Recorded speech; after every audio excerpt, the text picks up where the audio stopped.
A gente já vai estar aqui também na Jovem Pan News Bauru. Alex, vamos com essa informação do antagonista aí, que eu gostei dessa, até porque talvez seja um belo primeiro destaque para a gente em nosso canal do YouTube. Aliás, você que vai chegando, agradeço e muito a sua audiência. A gente no rádio em 97.5 já tem mais de 1.200 pessoas conectadas, é o começo da festa e essa festa promete ficar boa. Ontem chegamos a mais de 70 mil visualizações deste programa e eu conto contigo, deixando seu like, inclusive é fundamental, e quem sabe levando ao nosso canal hoje a 620 mil inscritos. É só checar, clicar ali no inscrever-se, já vai para o sininho, que é fundamental. Por que o sininho é fundamental? Essa transmissão não é comum, a gente aqui às 8 da noite. No YouTube não é comum. Então o que acontece? Quando você pegar teu celular, você vai ver ali, opa, teve início uma transmissão ao vivo no canal Jovem Pan News Bauru e você pode ou não se conectar. É claro que você vai ser sempre muito bem-vindo, muito bem-vinda. Já subindo ali rapidamente a audiência, também mais de 500 likes. Vamos ajudando, vem com a gente. Estou contando contigo notícias importantes na noite desta terça-feira, neste programa especial que traz o primeiro destaque. É Bolsonaro, segundo o antagonista e também o especialista Leonardo Barreto, parece-me que Bolsonaro tem chances de já ter virado no Brasilzão de meu Deus. Conta aí, Alex. Vitório, eu vou trazer aqui o artigo, em alguns trechos, vocês, por favor, sintam-se à vontade para interromper e fazer qualquer tipo de comentário.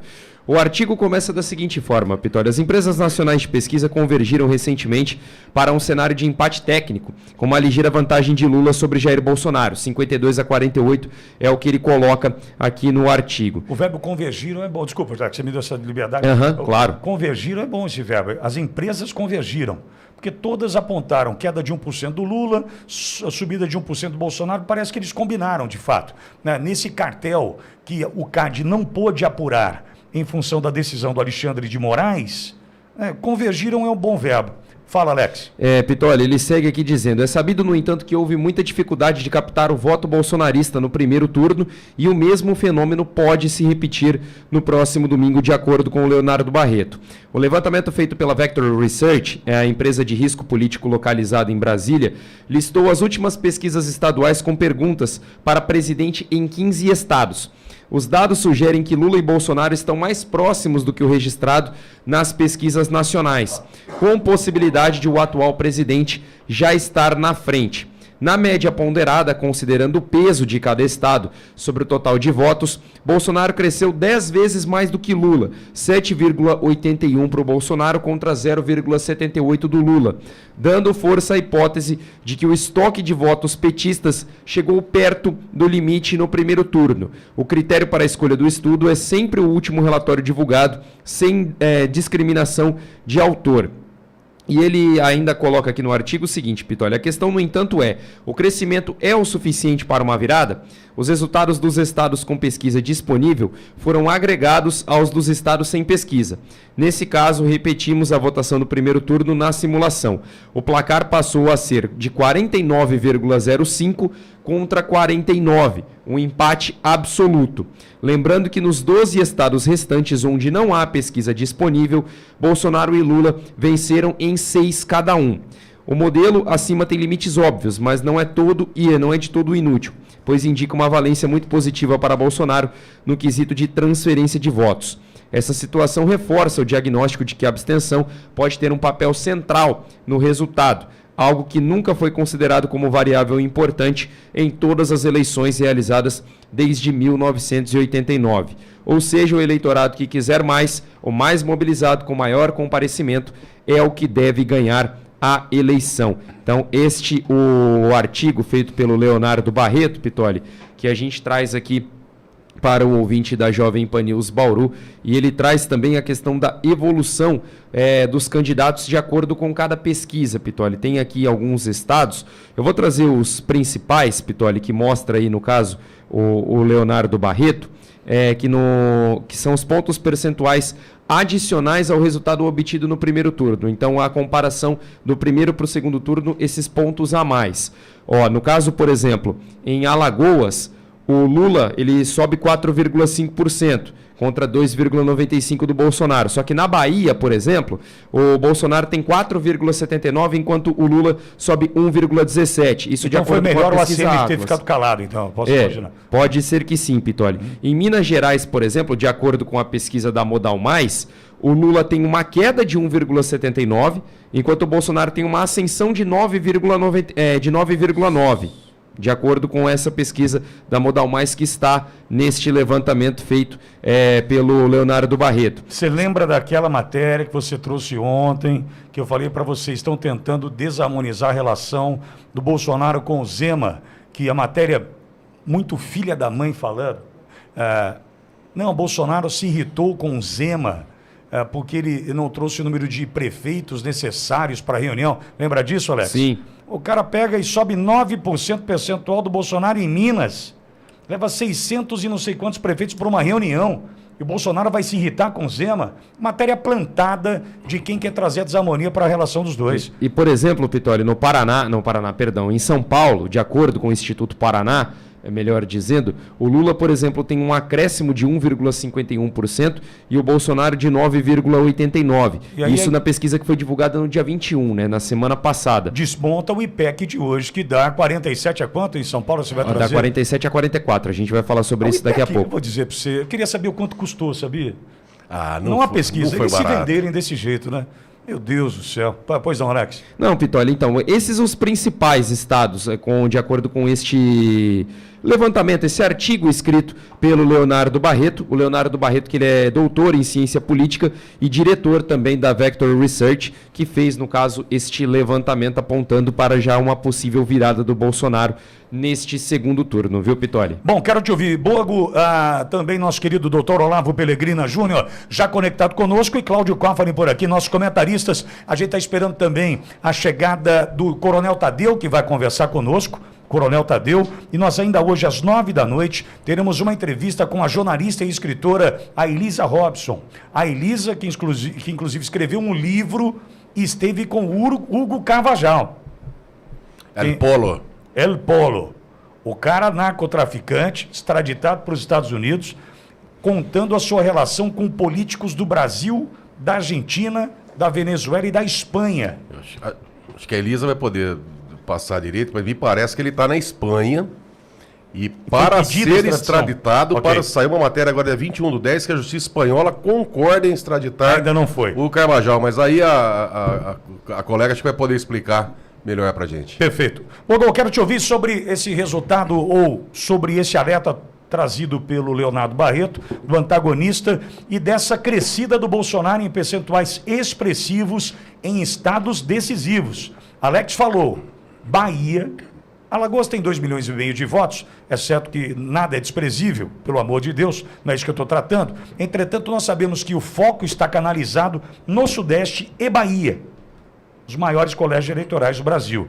E está aí o que o Alex trouxe. Bolsonaro subindo 9% no estado de Minas Gerais, também uma crescida importante no estado da Bahia, enfim. Queria te ouvir sobre isso e já para a gente comentar o IPEC, que vai na contramão dessa informação. Boa. Nós temos dois mundos, o mundo real e o maravilhoso mundo IPEC.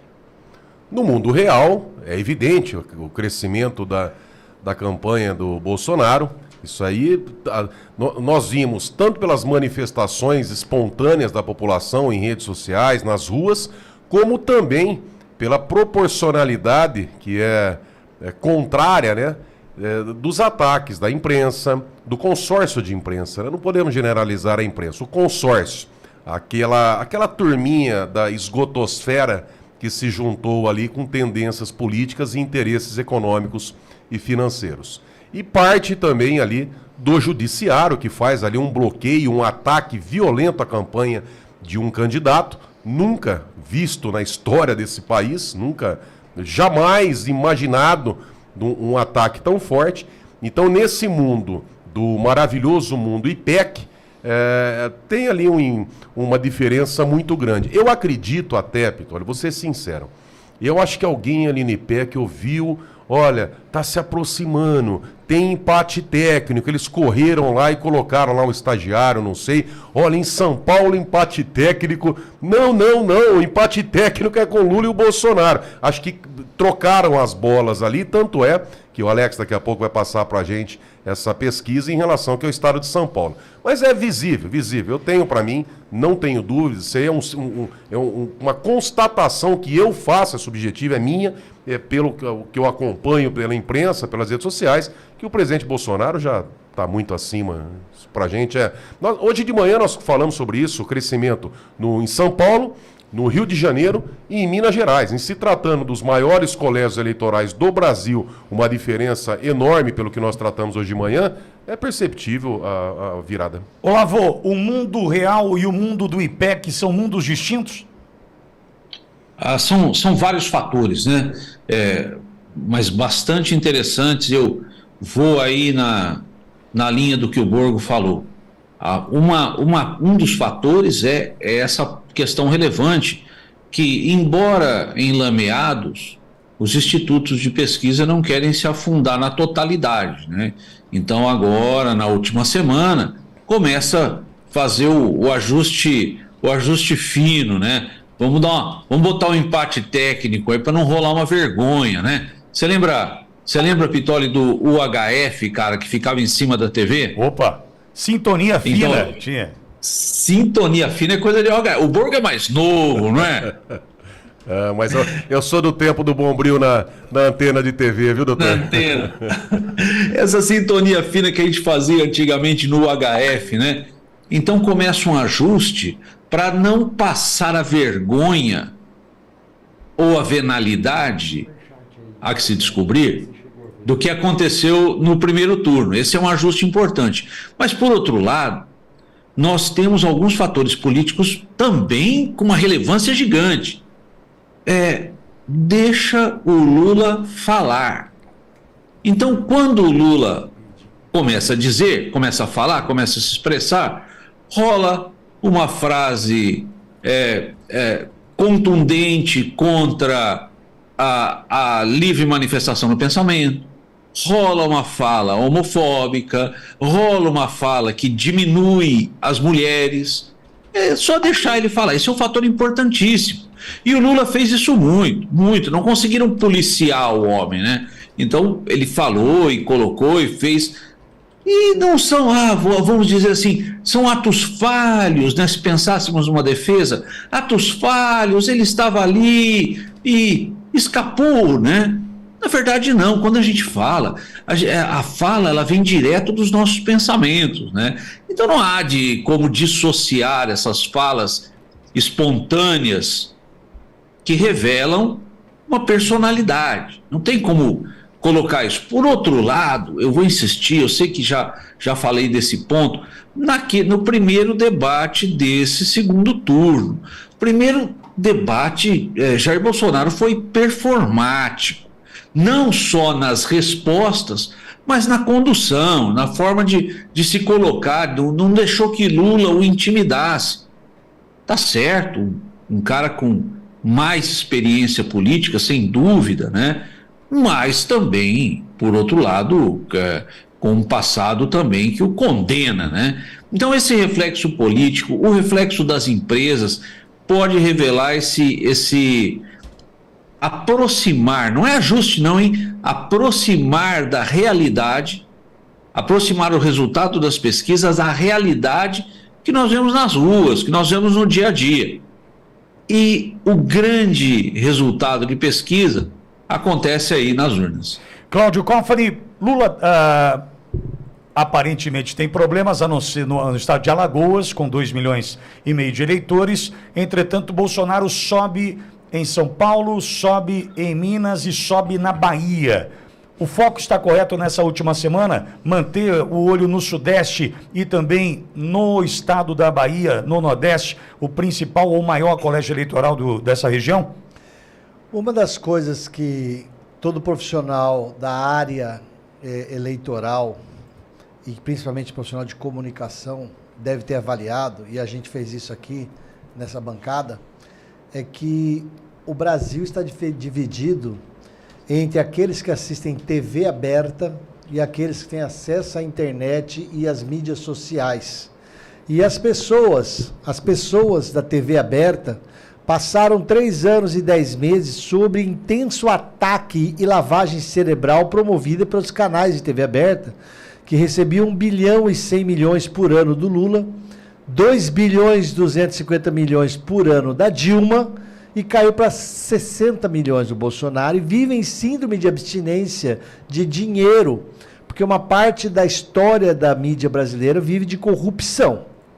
Então, a gente percebeu que a eleição marcou bem isso. O Nordeste, aquele mapa vermelho, não tem nada a ver com a classe social, tem a ver com acesso à TV aberta. E o pessoal que mexe com pesquisa, Alexandre, acredito que entendeu que para trabalhar uma grande mudança eleitoral no eleitorado do Nordeste, teria que ter uma grande mudança dentro do horário eleitoral. Buscaram fazer isso. Mas onde a maior mudança existe? Onde o cidadão tem mais autonomia para transferir e obter informação de outro cidadão de seu grupo de confiança, que é através das mídias sociais. Isso ocorre no centro-sul do Brasil. Então, acredito que a intensificação do processo de busca de ampliação do eleitorado se deu no centro-sul do Brasil. Percebemos que tanto a equipe Bolsonaro como a equipe Lula focaram nesse aspecto. Só que, como a gente apontou aqui desde o começo, e você, Alexandre Pittoli, destacou sempre, São Paulo só vota vermelho no PT na capital. O resto do estado de São Paulo é conservador, é tradicional, não vota vermelho. É por isso que o Haddad, em todo mundo já sabe que o Haddad perdeu a eleição para governador e o Tarcísio vai para frente. E é isso que deve acontecer. O Bolsonaro deve estar já na frente e o desespero é tão grande que a gente vê eles fazendo fake news para a gente não discutir que a economia está indo bem, que a sociedade está indo bem, mas o terror é deles. Nós é caipira, mas nós é joia. Capial.